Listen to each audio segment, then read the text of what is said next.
malam profesional muda.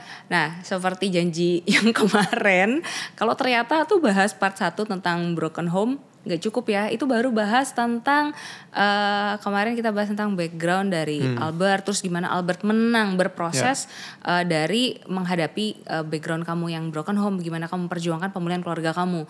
Nah, itu kemarin part 1-nya. Kalau teman-teman ketinggalan, ayo dicek lagi di channelnya YouTube GMS Jakarta, dan kalian bisa lihat part 1-nya dulu supaya teman-teman tahu nih background ceritanya kayak gimana, dan karena itu very personal, gimana Albert menang menghadapi situasi dari bagaimana dia lahir dari keluarga broken home. Nah, teman-teman bisa dengerin itu dulu karena hari ini kita akan bahas hal yang berbeda dari apa yang kita bahas di part 1. Karena malam hari kita masih tetap bicara tentang broken home tapi dari angle yang lebih berbeda gitu. Dan malam hari ini tetap sama pembicaranya masih Albert Fernando. Halo. Oke, nah kemarin kan kita udah bahas kemarin bajunya masih sama gitu. Ini tag hari lain kan? Iya, tag hari lain. Iya. Nah, jadi kita sempat udah bahas tentang yang Albert lakukan gitu. Tapi Albert berkemenangan cuma untuk kasus seperti misalnya orang-orang yang sudah grown up. Kamu kan mengalami itu ketika kamu usia ABG ibaratnya gitu kan. Kamu mengalami pemulihan usia 17 tahun. 17. Nah, tapi ada orang-orang yang sampai di usia sekarang yang lebih mature, mereka masih struggle di area-area ini. Dan biasanya terbukanya ketika mereka mulai menjalin relationship sama orang. Biasanya gitu kan? Ya, ada sih yang sudah termanifestasi, maksudnya udah kelihatan muncul ya wujudnya dari mereka hubungan dengan teman yang udah berantakan gitu kan. Tapi banyak banget yang makin kelihatan bahwa ada sesuatu yang mereka perlu beresin tuh ketika dalam relationship. Gitu. Terus yang paling banyak kita temuin sebagai pemimpin rohani biasanya isu bahwa anak-anak yang lahir dari keluarga broken home biasanya lebih rentan menghadapi kesepian akut. Terus kalau di Albert sendiri waktu itu kamu merasa ada rasa mengasihani diri sendiri yang sangat kuat sampai jadi magnet untuk orang bullying kamu gitu. Terus ada juga orang yang marah, tendensinya pemarah banget. Ada lagi yang sampai levelnya depresi gitu kan, various, tapi rata-rata emosinya sangat negatif dan biasanya kuat gitu. Bener? Apa kamu ketemu yang kayak gitu juga nggak? Apa aku doang? Ya, hurt people ya. Jadi biasanya orang yang terluka, kecenderungannya itu tanpa dia sadari itu bisa ngelukain orang. Nggak cuma di relationship sih, tapi ya di pertemanan, di keluarga, di kantor, even di gereja, kayak gitu. Melukainya itu karena respon hatinya kadang karena luka itu melabeli orang-orang yang punya tindakan tertentu sama orang tersebut tuh diresponinya dengan keliru karena trauma yang belum selesai. Nah, that's why setuju banget bahwa kita di pengembalaan ini lumayan banyak nemuin kondisi yang seperti itu. Apalagi kalau ngomongin relationship. Kebetulan aku TL ini kan dapat jatah untuk interview premarital class sebelum BPN. PMC, sebelum BPN, sebelum bimbingan pranikah, interview. Di masa pacarannya terlihat fine-fine aja dan sebagainya, sigolnesnya oke. Tapi begitu interview, aku lempar beberapa pertanyaan ini dan itu, loh kok begitu? Kayak gitu, misalnya ada ternyata ada bagasi-bagasi yang belum selesai. Kayak gitu, jadi aku setuju sih bahwa itu juga terjadi. Apalagi dalam konteks relationship gitu. Karena kok masih single mungkin ya belum banyak berhubungan dengan orang ya mungkin merasa fine-fine aja, ya udah diriku kayak gini kok, kayak gitu. Udah menerima dirinya tapi menerima quote unquote ya. Nggak mau berubah, maksudnya ya udah memang aku lahir begini kayak gitu. Jadi akhirnya menjadi suatu statement pembenaran bahwa ya emang gue kayak begini lu mau terima orangnya. nggak gitu. Kadang gitu. Iya. Nah, jadi waktu ketemu pasangan baru keluar bagasinya. Kayak gitu. Makanya even kadang orang benar ketemu orang benar belum tentu menjadi pasangan yang benar. Karena bagasinya itu baru muncul kadang kok udah bersenggolan. Walaupun udah sama-sama Kristen nih, sama-sama even pemimpin. Kayak gitu. Makanya kalau kita dengar kalau misalnya mau BPN selalu dibilang kalian udah pernah bertengkar belum gitu kan? Ya, ditanyain salah satunya itu. Jadi kalau misalnya belum pernah bertengkar disuruh berantem dulu ya? Atau gimana? Habisin peluru dulu. Dicek dulu gitu kan. Karena Iya. ketika pertengkaran biasanya sisi paling buruk orangnya keluar. Betul. Termasuk tidak bereaksi. Kalau misalnya ada konflik, diem. memilih untuk menghindari konflik, itu juga bahaya juga. Itu tipe yang melarikan diri. Melarikan diri. Aku tuh pernah baca juga gitu bahwa respon manusia terhadap konflik tuh ada 2. Satu yang konfrontasi, Fight, satu fight, yang satu flight, kabur gitu kan. Dia menghilang, pokoknya Betul. bye, nggak mau ngurusin. Nah itu ternyata isu ya, maksudnya orang yang fight itu bukan karena, tapi kan aku cinta damai, aku pragmatis. Iya. Itu alasannya Beda biasanya gitu sih. kan. Beda ya. Beda lah. Kok cari-cari masalah ya beda gitu. Tapi ya orang pingin hidup damai kan nggak cari-cari masalah. Tapi once ketemu konflik yang nggak bisa kita hindari di luar kontrolnya kita, harusnya responnya kita ya menghadapi dengan baik gitu. Bukan menutupnya terus udah nggak diselesaikan. Ya gitu. Nah jadi kalau misalnya kita mau coba lihat nih ya, kan ada orang yang hurt people, hurt other people juga, itu sebenarnya kan karena mereka mungkin tidak sadar, ya nggak sih? Nggak sadar kan. Nah jadi biasanya nih untuk kayak teman-teman Pro M yang nonton gitu, mereka tuh perlu sadar mereka sebenarnya punya isu, tapi mereka belum menyadari misalnya spionnya tuh apa ya? Iya. Nah ini bagian paling sulit. Bagian paling sulit soal di-address tentang kok kamu tuh punya luka atau apa. Karena ya mostly gak sadar kok punya luka. Tapi biasanya itu gejalanya adalah kok selama kamu cerita atau sama kamu jalani kehidupan isinya tuh masalah terus dan selalu bersinggungan dengan semua orang. Jangan-jangan yang problemnya ya kamu sendiri. Kayak gitu. Oh jadi kalau misalnya dia punya masalah dengan si A, si B, si C, pokoknya complaining nih bosku gini, temen CG ku gini, CGL ku gini, kayak semua tuh serba salah, bener dia aja. Nah biasanya ada luka yang dia nggak sadar, nah itu perlu dibantu. Oh jadi itu belum tentu orang lain yang salah terus ya? Belum tentu, dan nggak mungkin sih. Iya maksudnya masa kayak semua orang di hidup dia salah. Betul, gitu kayak ya? gak adil banget kan hidup begitu. Iya. Kayak gitu, tapi bisa dipahami rasanya menderitanya tuh, kita bisa berempati di sisi itu sih. Oke. Nah kalau misalnya sudah mulai melalui proses itu, jadi udah mulai kayak ya kok jangan-jangan akunya yang bermasalah ya gitu, udah mulai jangan-jangan aku ya yang bermasalah. Nah next stepnya tuh apa yang harus dilakukan? Satu tuh ya perubahan itu selalu dimulai dengan kesadaran kan, nggak bisa dengan tiba-tiba kita hanya mendengar koreksi orang tanpa kita punya understandingnya kenapa kok aku punya perilaku seperti itu. Kayak gitu. Jadi dimulai dengan kesadaran dulu. Waktu misalnya dapat feedback nih dari CGL, dari coach dan sebagainya.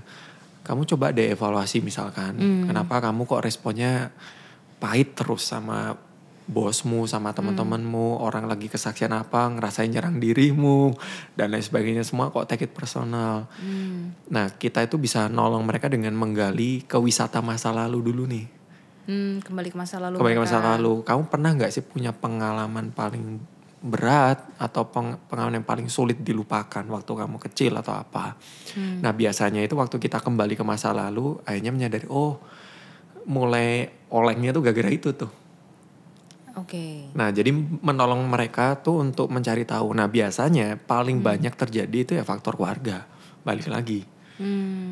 Makanya kadang biasanya kok aku memfasilitasi atau teman-teman kita memfasilitasi teman-teman yang broken home atau yang punya isu family, kita tuh punya istilah oikos. Oikos itu tuh rumah kan. Jadi kita itu kenalan sama orang tua anak CG.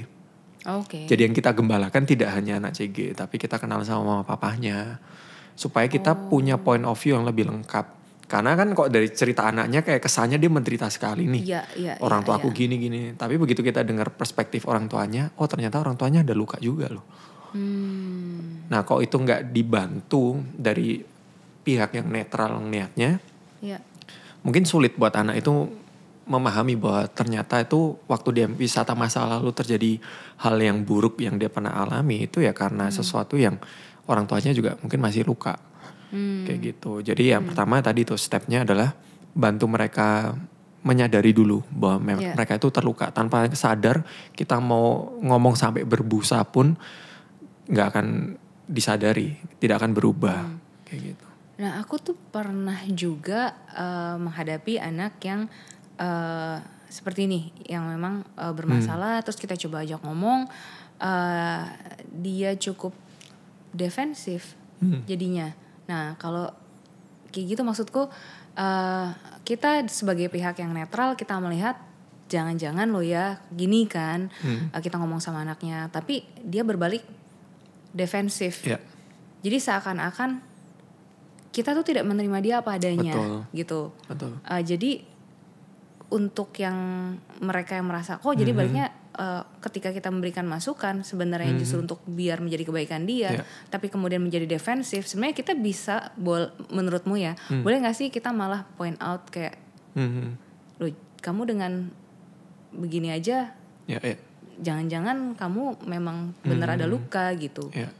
Kita punya prinsip tuh connection before correction. Jadi jembatannya ini harus dibangun dulu hubungannya. Karena kalau kita baru hanya sebatas follow up dia di hari Kamis untuk Jumatnya CG, tapi nggak pernah hadir dalam kehidupannya, misalkan dia, misalkan musisi, kita hadir nggak di konsernya dia dan lain sebagainya gitu.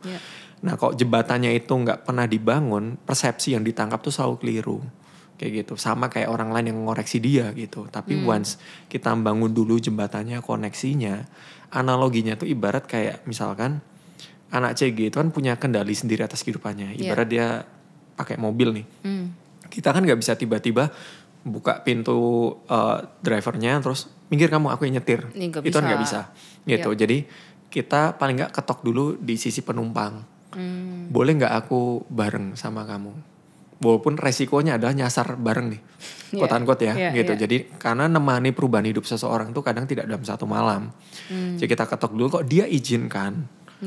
Kita boleh duduk. Nah waktu duduk kita tahu nih orang salah belok nih. Mau kemana sih hidupnya?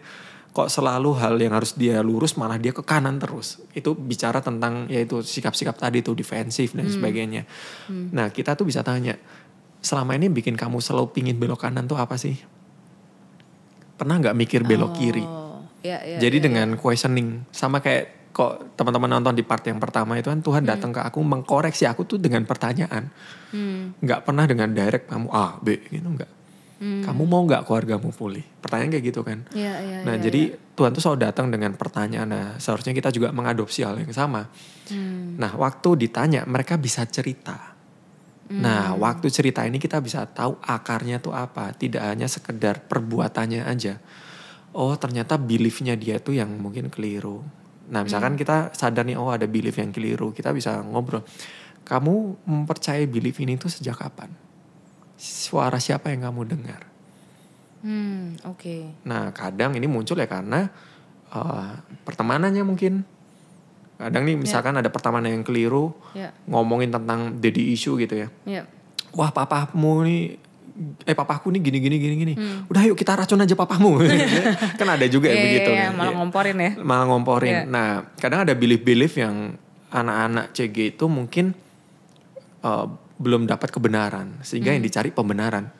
Waktu ngobrol tuh defensif gitu. Supaya ayo dong kamu ngerti anakku. Tugas kita tuh bukan ngertiin untuk menyetujui dan membenarkan dia. Tapi memahami ini akarnya tuh di mana. Dengan cara tadi ketok pintunya dulu, duduk, tanya. Sampai mereka tuh muncul sebuah jawaban yang gak pernah kepikiran. Karena kan jawaban yang tepat perlu pertanyaan yang tepat juga. Betul. Nah waktu kita tanya pertanyaan yang tepat, kenapa responmu misalnya seperti ini dan itu. Pernah gak berpikir, papamu tuh ternyata juga terluka misalnya kayak gitu. Nah akhirnya dia muncul jawaban, oh iya papaku dulu pernah digituin juga sama kakekku sih. Gitu tuh. Nah itu titik cracknya tuh. Defensifnya tuh mulai luntur. Baru di situ kita bisa nggak cuman love them, but lead them. Gitu. Jadi untuk teman-teman yang baik itu sebagai kebetulan menggembalakan orang yang memang special need, ya punya memang datang dari background broken home, ataupun yang sekarang nonton justru yang broken home dan lagi mencoba mencari tahu gitu kan. Jadi harus bertanya ya, melalui proses bertanya dan mau mencari jawabannya. Betul. Ya, karena kan banyak banget yang akhirnya cukup ignoran terhadap isu yang mereka sebenarnya punya gitu kan. Nah terus kalau setelah itu proses bertanya, menemukan jawabannya, terus lead to where? Ke arah mana nih setelah kita tahu I have this problem, punya masalah ini, akarnya ini, terus? Ya, biasanya tuh mereka willing untuk follow. Once mereka tahu bahwa kita ada di jalan yang mereka pernah lalui. Gitu, kita pernah melalui jalan yang mereka sedang lalui. Kayak gitu. Mereka akan lebih willing. Nah, mungkin tantangannya tidak semua kita pemimpin itu broken home. Kayak gitu. Pasti wah aku nggak relate nih dan sebagainya. Tapi ya lead them to Jesus gitu. Jadi kita bisa tolong bahwa perubahan itu selalu dimulai dari kesadaran, dan kesadaran waktu mereka keliru dan sebagainya, terluka. Pimpin mereka pada pemulihan, yaitu gambar diri yang benar, gambar diri yang sehat. Betapa Tuhan tuh punya rancangan yang besar atas kehidupannya, dan mungkin saat ini terhenti karena luka yang belum selesai itu. That's why kehidupannya mungkin muter.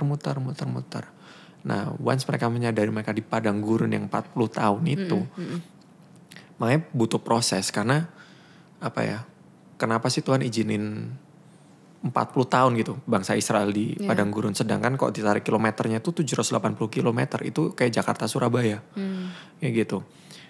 Tapi butuh 40 tahun karena 400 tahun mereka jadi budak, merasa victim. Lama sekali kan? Dibutuhkan padang gurun untuk mengeluarkan Mesir di hatinya. Detox itu butuh proses. Butuh padang gurun. Untuk membuat bangsa Israel keluar dari Mesir gampang, pakai tulah. Tapi untuk mengeluarkan Mesir dari hatinya Israel butuh padang gurun. Nah, that's why di padang gurun kalau kita lihat di Alkitab tuh sampai Tuhan tuh ngajarin cara buang hajat, maaf. Sampai segitunya diajarin loh. Beneran kayak diajarin dari bagaimana hidup tuh dari nol. Betul, behavior yang benar sebagai warga kerajaan sorga tuh gimana Bande kamu akan memerintah, mengelola. Nah, orang yang terluka buru-buru mikir untuk menyembuhkan orang lain. Betul. Pasti hidupnya tentang dirinya. Iya, jadi nggak bisa. Biasanya kalau yang terjadi adalah ya kita tuh sibuk memperhatikan bagaimana perasaan kita, bagaimana orang menilai kita. Betul. Jadi akhirnya me, myself, and I. Iya, semua tentang kita jadinya. Nah itu salah satu ciri terluka. That's why ya proses menemani tadi itu ada proses padang gurun, memang gak akan mudah buat yang nemenin maupun yang dituntun. Itu melelahkan sekali perjalanannya. Sangat melelahkan.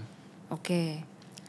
Nah, kalau misalnya along the way akhirnya kita sudah menyadari proses ini, terus kita mau untuk diubahkan. Contoh yaudah kalau misalnya dalam kasus kayak Albert dulu kan, kamu harus rilis pengampunan dulu, mulai dari tetangga kamu sampai kamu rilis pengampunan untuk papa mama gitu kan. Tapi setelah itu kamu memang saat itu udah kenal Tuhan ya kan. Tapi kan bukan berarti setiap hari hatimu selalu penuh. Iya kan?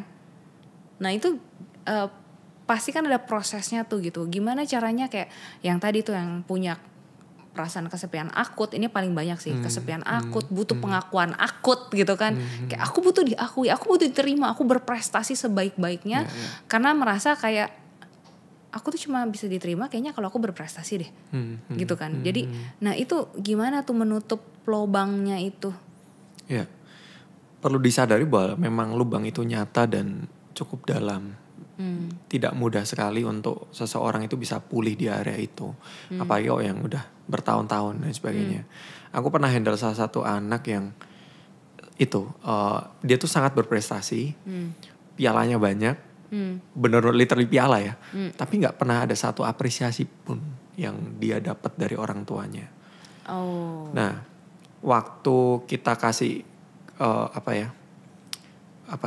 waktu kita melayani bersama dan sebagainya, sangat terlihat bahwa orang ini cukup menunjukkan pingin diakui, nggak pernah salah, selalu datang dengan hal-hal report yang baik, praise report gitu. Ya laporan kemenangan sih oke ya, tapi kok selalu datang dengan itu, aku biasanya cukup curiga. Nah, ternyata baru aku sadari bahwa orang yang selalu tampil baik, itu tuh sedang membangun tembok tanpa dia sadari supaya orang itu nggak nyentuh terlalu dalam lukanya. Sehingga dia kayak jaga jarak nih, misalnya aku anak Cemar yang penuh lubang itu, penuh pengakuan dan sebagainya. Aku selalu datang dengan, tahu nggak kemana aku pelayanan berhasil loh, anaknya bertobat gitu. Pelayanan ini berhasil gini, bye bye, udah gitu.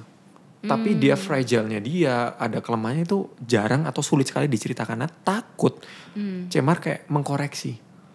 Wah kamu tuh nggak sempurna ya. itu perspektifnya dia. Sehingga dia Oke. datang dengan tembok itu supaya bye-bye, aku aman, silahkan cari pasien yang lain. Bentuk self defense ternyata. Mm. Aku tuh jadi inget sih. Jadi biasa kan kalau kita punya luka ya, kita cenderung melindungi luka kita betul. supaya ya nggak sakit. Betul kan. Tapi ya contoh kalau misalnya kita lukanya terbuka, jatuh gitu kan, lukanya terbuka. Ya kan kita nggak mungkin sembuh kalau misalnya tidak dialiri air, dibersihkan pakai alkohol, dikasih antiseptik gitu kan. Tapi itu kan perih banget. Betul. Kayak, nah itu bentuk self defense adalah, hits, jangan sentuh luka saya. Apalagi kalau dia pernah salah kasih tahu lukanya ke orang yang salah. Oh, jadi nambah bakteri. Iya. Itu yang akhirnya numpuk tuh. Sulit percaya sama pemimpin dan sebagainya. Jadi kepercayaan, ngomong kepercayaan ya. Biasanya yang memang orang yang dari background keluarga yang broken home, biasanya memang punya trust issue. Betul. Karena kan orang terdekatnya mereka, yaitu keluarga, orang tua, mengecewakan mereka. Siapa yang bisa dipercaya lagi? Itu gimana tuh ya? Maksudnya mengembalikan kita bisa mempercayai orang lain tuh gimana gitu? Saya tuh keinget salah satu cerita hamba Tuhan yang dia itu memang gak punya anak secara biologis, tapi anak rohaninya tuh banyak sekali. Salah satu cerita adalah ada seorang anak muda yang orang tuanya tuh udah give up. Ditaruh di panti asuhan bukan karena gak mampu, tapi karena jatuh di narkoba dan sebagainya, berulang-ulang kriminal dan sebagainya. Akhirnya anak ini diserahkan kepada hamba Tuhan ini. Nah, waktu hamba Tuhan ini pelayanan, ninggalin rumah, pulang rumah, tinggal sisa piring 1. Semua dijualin. Karena kan adiksi. Narkoba kayak gitu. Terus ketangkap polisi, harus ditebus dan lain sebagainya, berulang-ulang. Hamba Tuhan yang sangat sabar ini pun sampai pingin angkat tangan. Nah, singkat cerita itu hamba Tuhan ini juga nggak tahan, marah. Kamu nih kenapa sih kok seperti ini terus berulang kali membuat kesalahan ini? Dan akhirnya si anak ini ngomong, aku tuh ngetes. Dia nyebut hamba Tuhan itu papa gitu. Papa itu betul-betul sayang sama aku enggak? Geleng-geleng kan. Ngetes gak gini juga kali. Gitu. Tapi ternyata kasih yang tulus itulah yang akhirnya menolong seseorang untuk bisa menyadari bahwa ada orang yang tulus. Yang selama ini mungkin di keluarganya dikecewakan, orang terdekatnya mengecewakan, sehingga sulit bagi dia untuk trust sama orang. Karena ya siapa yang bisa aku percaya, keluarga aku aja nggak bisa percaya. Dan hal ini pun terjadi di pengembalaan yang kita handle juga. Salah satunya di Bekasi, ada salah satu VIP yang minta di follow up untuk connect me-an biasa. Waktu di follow up tuh dia langsung ngasih teks, saya orang yang jahat, kalau CGL-nya nggak mampu, pemimpinnya nggak mampu, tolong jangan kasih saya harapan. Disclaimer dulu. Disclaimer. Kalau nggak kuat nggak usah follow up ya. Gitu. Nah, akhirnya salah satu CGL di Bekasi handle dia dan memang bikin sakit kepala. Karena jam 2 pagi tiba-tiba ramai, ada sebuah teks gitu di grup ramai banget. Kita harus bawa ke rumah sakit nih. Si ini minum Baygon. Nah, singkat cerita, aku mungkin gak bisa ceritakan, tapi cukup problematik hidupannya. Setelah dia tersadar, puji Tuhan masih selamat. Setelah dia tersadar tuh, dia cuma ngomong, kok aku masih hidup ya? Betul-betul gak punya harapan sama sekali. Dia tuh gak percaya sama siapapun, even gereja. Tapi waktu teman-teman CGL, anak Bekasi yang handle orang ini, sampai ke titik kita bantu cariin kerjaan karena jobless dan sebagainya. Akhirnya kita bantu, dia dapat pekerjaan sebagai waiters di salah satu ramen terkenal di Jakarta. Setahun kemudian aku ajak ketemu, dia udah jadi store manager.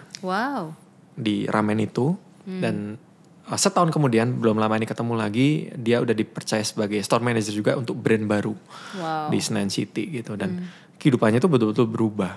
Nah, ini karena ada orang-orang yang gak nyerah sih untuk memberikan kasih yang tulus. Nah, itu tuh gak gampang memang. Melelahkan sekali. Gimana kalau misalnya orang ini tidak punya privilege seperti orang itu yang seperti anak yang kamu gembalakan, bahwa banyak orang yang peduli banget gitu. Kadang pun maksudnya kalau orang terluka gitu kan, kadang bentuk perhatian yang kita pikir itu sudah kita berikan bisa nggak terasa sih. Ibaratnya kalau orang ibaratnya kita udah nyalain AC sekencang-kencangnya, tetap kepanasan gitu. Meriang deh. Iya. Jadi ada orang yang seperti itu gitu. Jadi maksudku gimana ya sampai, karena itu kan kadang mungkin saking beratnya isu di keluarga, kita nggak pernah tahu orang tuh ngadepin separah apa kasusnya. Ada yang sampai abuse dalam bentuk physical abuse, ada juga yang ngadepin sexual abuse gitu. Jadi banyak kasus-kasus yang kita bahkan nggak bisa pikirin, tapi orang alami gitu kan. Nah, jadi kadang tuh lubangnya terlalu besar.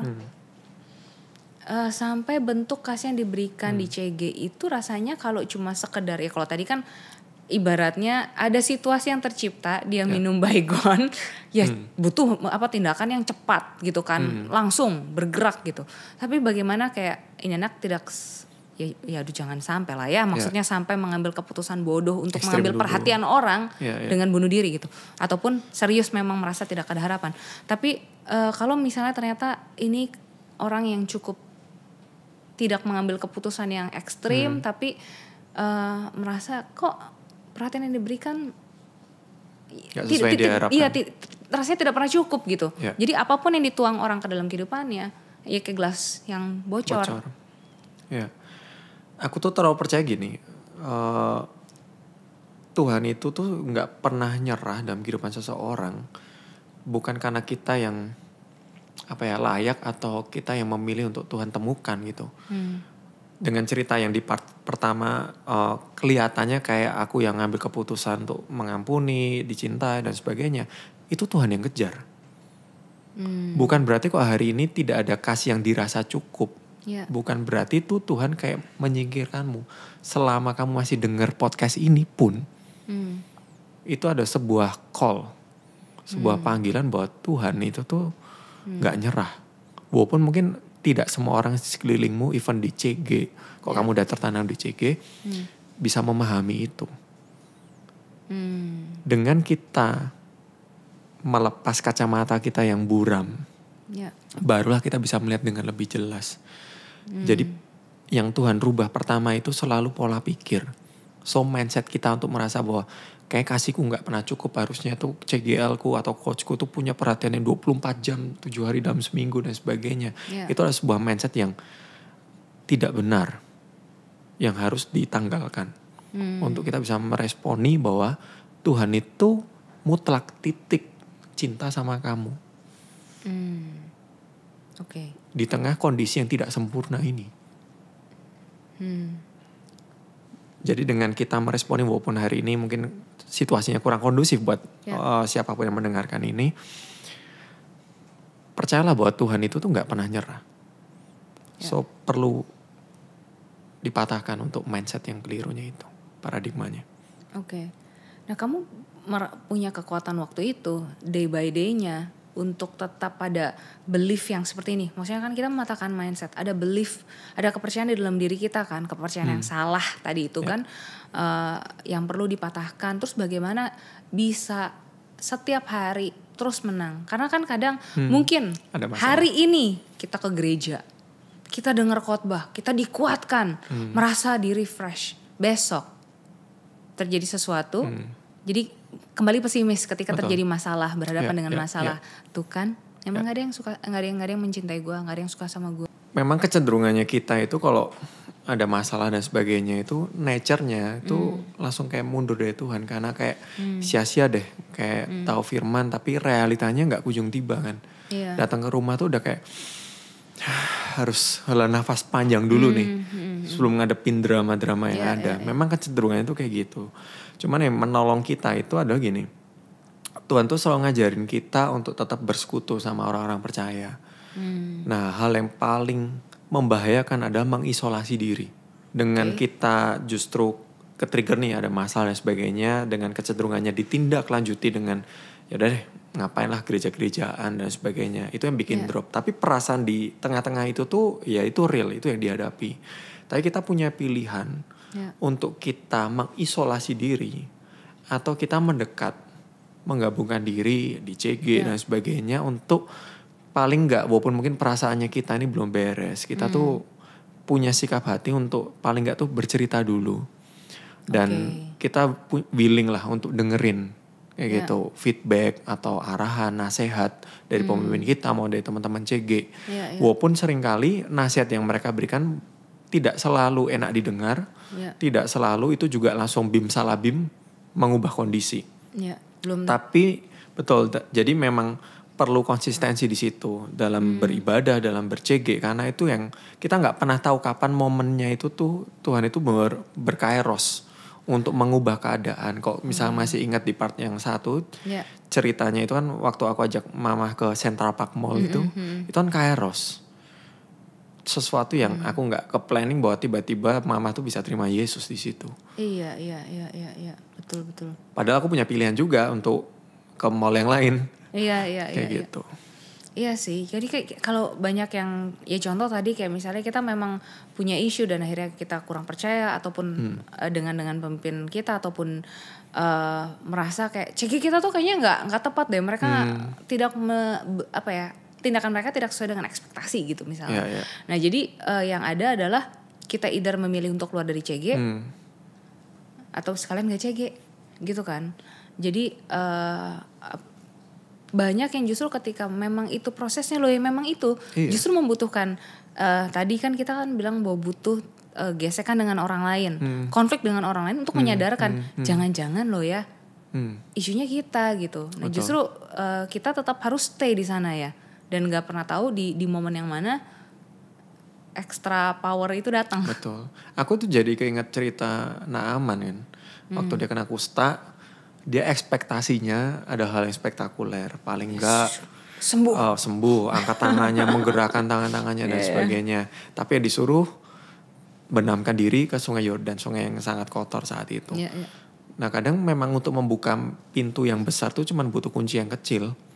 Hal-hal kecil itu yang kadang kita anggap remeh. Firman ini lagi, suruh mengampuni. Ya memang itu kuncinya.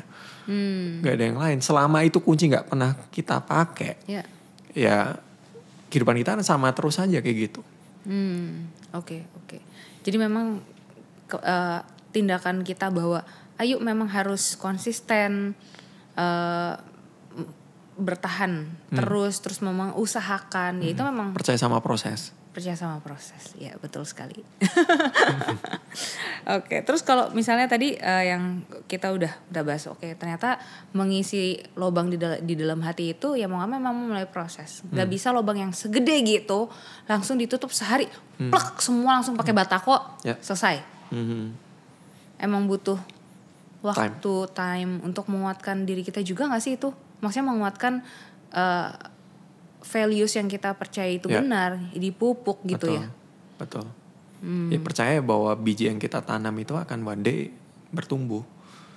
Peran kita itu kan ya menanam sama menyiram, pertumbuhan kan dari Tuhan. Nah kadang kan kadang ada prinsip bahwa kita ini kadang mengambil perannya Tuhan, pingin segera menumbuhkan.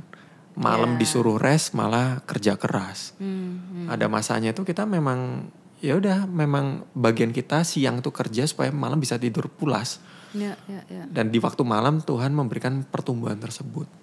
Ya percaya sama proses itu, ya jangan ganggu prosesnya. Kita kadang pinginnya tuh dengan caranya kita kan gitu. Seandainya nih ada KKR mengubah keluargaku dan sebagainya, aku altar call dan aku ada lawatan dan berubah, ternyata yang disuruh Tuhan sesederhana kamu pamitan. Iya benar. Ternyata tidak spektakuler. Iya sih. Oke, terus kalau tadi kita udah bahas kayak semua proses-prosesnya yang apa yang harus kita lakukan gitu. Sampai kita mungkin di titik dimana kita merasa kita cukup kuat gitu kan. Nah, untuk either melakukan tindakan yang nyata untuk mengampuni orang tua gitu kan, untuk mengasihi, mendoakan mereka. Terus karena secara hati udah mulai pulih nih, ya kan. Tapi kan apa yang dipupuk di dalam keluarga terlanjur mungkin udah ada selama 20 tahun kita hidup. Sampai rasanya kayak kamu tadi sempat bilang kan. Iya, rasanya kok itu diriku sendiri ya. Contoh yang tadi orang yang misalnya biasanya termanifestasi either orangnya pemarah, gak percaya sama orang, atau ya itu menghindari konflik gitu kan. Itu udah jadi seakan-akan kita mempercayai bahwa itu adalah, loh itu emang sifat aku loh. Jadi udah jadi kebenaran tuh. Iya kan. Dia kita gak bisa menyadari bahwa loh aku tuh gak seperti itu loh orangnya. Iya kan. Nah itu kan butuh takes time untuk sampai akhirnya menyadari aku tidak seperti itu. Aku punya, kalau tadi Albert menyadari gambar diri itu tidak seperti itu. Betul. Gitu. Nah kamu menemukan proses gambar dirinya, menemukan dirimu siapa, keberhargaan kamu, itu lewat proses apa? Berdoa kah setiap hari, baca firman, apa yang kamu lakukan gitu? Firman itu baru menjadi hidup once kita itu benar-benar menghidupinya ya. Benar kita melakukan setiap ketaatan itu, firman itu dan sebagainya, itu yang akan menolong kita itu akhirnya berubah pola pikirnya yang tadinya ya ini memang akunya tuh ya kayak gini nih, didesain seperti ini dengan kelemahan yang ada ya, kamu harus terima aku dong kayak gini. Tapi kita akan jadi beranjak dari sana mengatakan kebenaran bahwa value yang benar tentang kita, tentang diri kita sebagai anak Tuhan, itu ada orang yang capable, orang yang dicinta, orang yang dewasa dan sebagainya. Yang tadinya nih di masa itu ada masa yang bertabrakan karena peralihan. Yang tadi tuh dari bangsa Mesir masuk ke padang gurun. Perlu latihan. Gak bisa kita tiba-tiba langsung jadi orang yang berbeda itu. Kalau nggak karena pekerjaan tangan Tuhan yang luar biasa, orang bisa langsung berubah tuh ada. Tapi kadang ada orang-orang yang Tuhan izinkan untuk berlatih. Nah ini tuh nggak gampang. Berlatih untuk nggak emosian, berlatih untuk nggak peduli likes-nya orang. Kok post sesuatu nih yang komen banyak nggak ya dan sebagainya. Kadang kita perlu validasi tersebut. Pernah kayak misalkan dulu ya. Ini saya belajar gitu. Saya masih berproses di situ. Cuman biasa kok kita ketemu teman lama gitu, yang diobrolin apa pasti. Sekarang ngapain? Betul, kesuksesan apa? Achievementnya. Itu tuh mulut tuh kan pasti gatel untuk pamer tanpa kita sadari. Nah kemarin nih belum lama ketemu teman SMP, ngobrol. Nah aku cukup curious di fase ini tuh bersyukurnya itu nggak perlu validasi lagi gitu. Jadi ya Korisa tentang kehidupannya seperti apa. Dan dia tuh nggak berhenti menceritakan hal baik yang dia udah lakukan kayak gitu. Seakan-akan biar aku jangan terlihat lemah nih kayak gitu. Nah hal seperti itu somehow kita tuh perlu latihan memang. Waktu ngobrol itu hati juga kadang nggak tahan nih. Wah aku kayak perlu cerita juga nih. Kudu adu nasib nih. Iya. Terpancing. Terpancing dong kayak gitu. Nih sukses ini aku juga pernah loh ngalamin itu. Tapi Tuhan kayak latih gitu untuk ngapain, tujuannya mau apa. Ngomong itu tuh yang kamu harapkan tuh apa. Nah itu kita kadang perlu questioning setiap perilaku dan tindakannya kita. Kita ini pingin nunjukin apa sih. Nah once kita questioning kita ketemu jawaban kan. Ketemu jawaban ini akhirnya reflect. Oh aku kayak masih butuh validasi. Aku harus mengendalikan diri, belajar untuk nggak perlu. Latihan. Iya. Dan kayak kalau ngomongin kayak gitu kita juga mesti sadar sih alasan kita mau berubah nih, jadi orang yang lebih baik, ya kan? Karena kita udah membereskan isu masa lalu kita dengan keluarga gitu. Kita mau menjadi orang yang lebih baik, mau melangkah, mau move on gitu kan.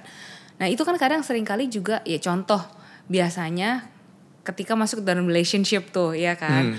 Aku ke-trigger nih daripada aku diputusin, aku mau jadi orang yang lebih baik.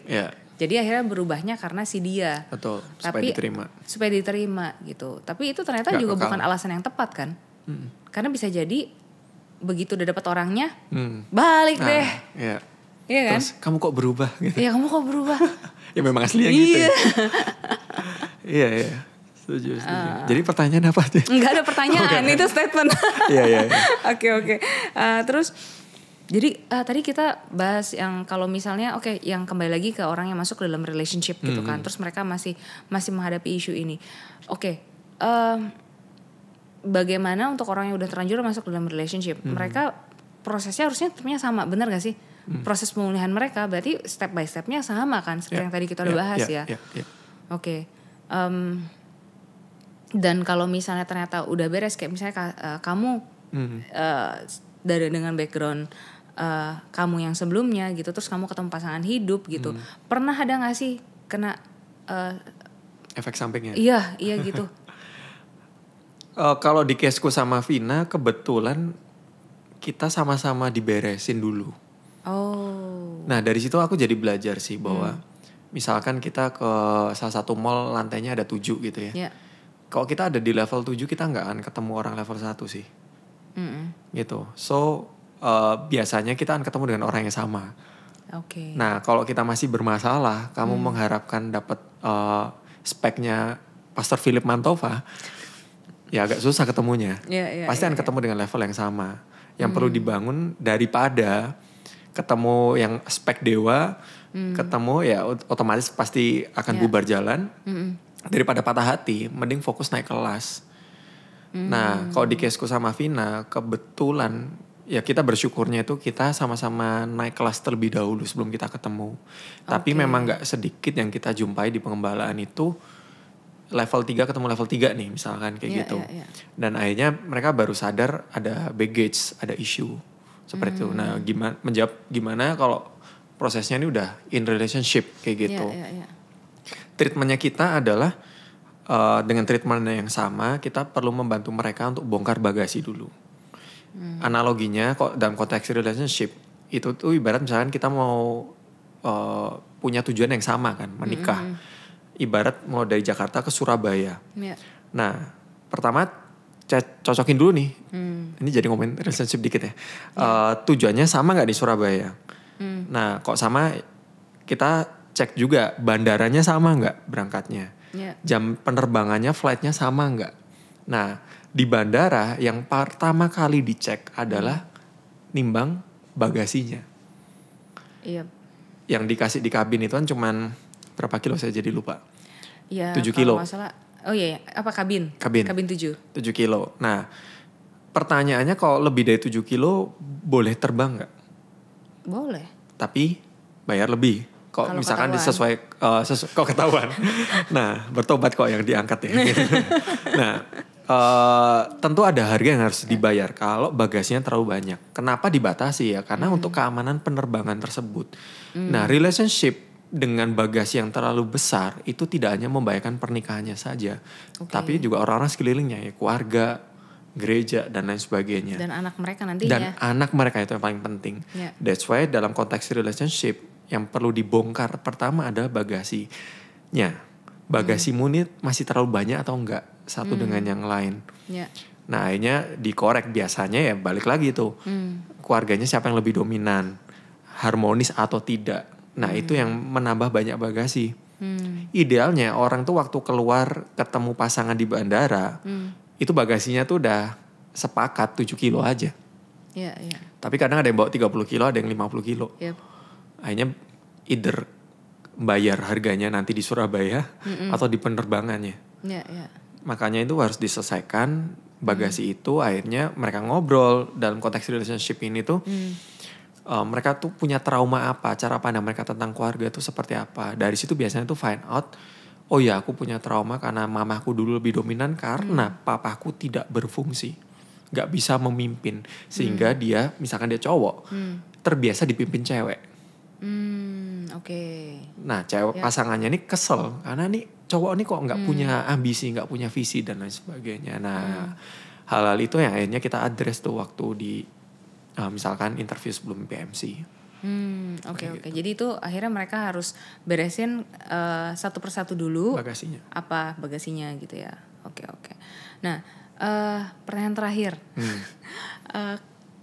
Kamu grow up tanpa figur yang ideal untuk orang tua. Terus dalam masa-masa kamu usia remaja gitu sampai kamu sekarang, kan kadang kita memang perlu teladan ya, kita punya siapa sih yang bisa kita lihat gitu. Kadang ada perasaan longing gitu kan, karena memang sosok ayahnya hilang. Dan kamu figur. Masih ada tapi fungsinya iya gitu kan. Jadi siapa ya yang bisa kita jadikan teladan gitu. Kalau ternyata memang orang tua kita tidak bisa kita teladani gitu. waktu di proses itu tuh sebenarnya yang Tuhan ajar justru, kok tadi Cemar di part pertama waktu kita podcast yang part pertama, kadang kan kita berproses malah menjadi orang tuanya terhadap orang tua, kayak gitu. Nah, tapi yang Tuhan ajar saat itu adalah mengembalikan fungsi orang tua lewat anak. Dengan cara apa? Waktu itu Tuhan ajar untuk benar-benar mengapresiasi hal-hal yang baik yang orang tua kita lakukan. Gak sempurna, gitu. Ada kelemahan-kelemahan tertentu, tapi hal itu aku highlight terus bahwa Pak, aku tuh bangga sama Papa dan lain sebagainya. Walaupun itu hal yang gak common buat kita orang Asia kayak gitu. Tapi hal itu yang Tuhan ajar untuk kita ini tuh berproses mengembalikan fungsi orang tua dengan kita mengapresiasi itu. Mengapresiasi orang tua. Oke. Aneh ya, awkward ya rasanya ya. Betul. Karena aku nggak mau mengambil porsinya orang tua. Aku tetap anak. Ada hal yang kadang aku lempar. Menurut papa, mama gimana? Walaupun aku udah bisa ambil keputusan untuk hal tertentu. Tapi paling nggak memberikan ruang pertimbangan untuk mereka berbicara. Karena mereka punya otoritas atas kehidupanku. Oke. Jadi kamu tetap membiarkan mereka berbicara, kamu mendengar juga gitu ya. Walaupun kadang tidak semuanya agree kayak gitu. Tapi perlahan orang tua juga jadi akan berasa bahwa aku ini di respect sama anak. Akhirnya mereka cukup belajar berhati-hati untuk bisa memimpin sebagai orang tua. Ya, itu udah ada perasaan berharga yang kamu kembalikan ke dalam diri mereka tuh ya kalau kayak gitu.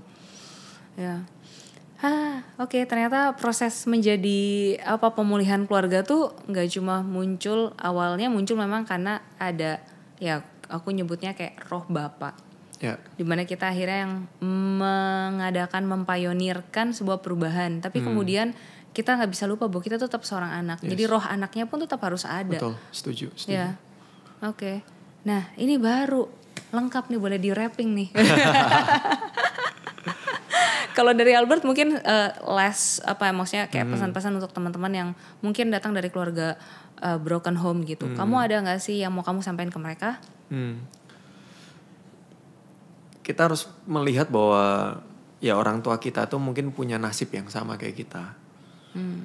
Dan bisa melihat dengan anugerah Tuhan jauh melampaui semua luka-luka yang ada tuh, bahwa Tuhan itu janjinya ya dan amin. Dia tuh Tuhan Alfa dan Omega.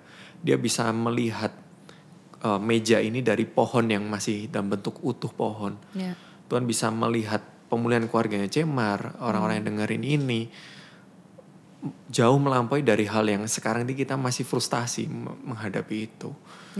So aku pengen sampaikan bahwa semoga dengan apa yang kita bicarakan ini melihatkan sebuah jalan bahwa Tuhan itu tetap setia.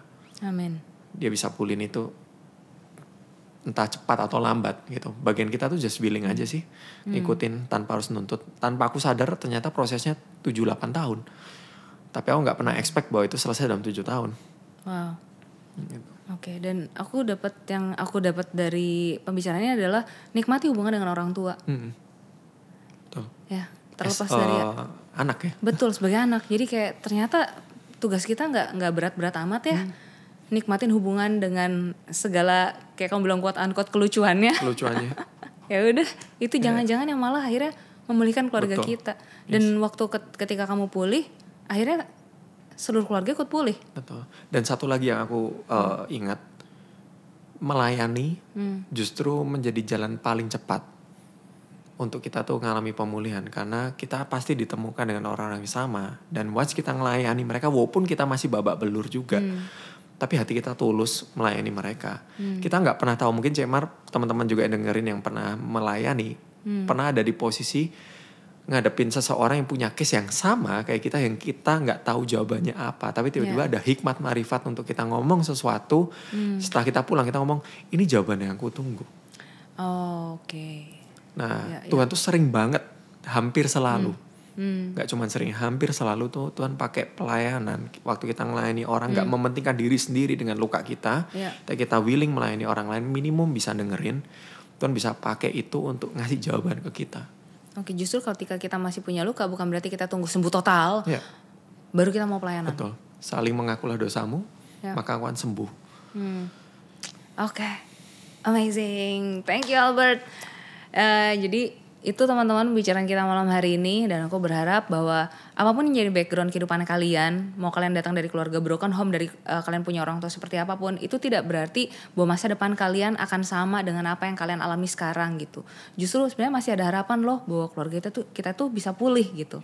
Jadi teman-teman tetap punya pengharapan yang sama. Kalau Albert mengalami kemenangan sampai bisa bersaksi seperti sekarang, aku percaya sih bahwa kita semua yang mendengar podcast ini, kita semua akan bisa mempunyai kesaksian sama seperti Albert juga. Amin. Pemulihan keluarga kita dan seluruh keluarga kita dimenangkan. Karena itu tetap semangat ya teman-teman ya. Dan sampai jumpa di podcast berikutnya. Bye-bye. Bye-bye.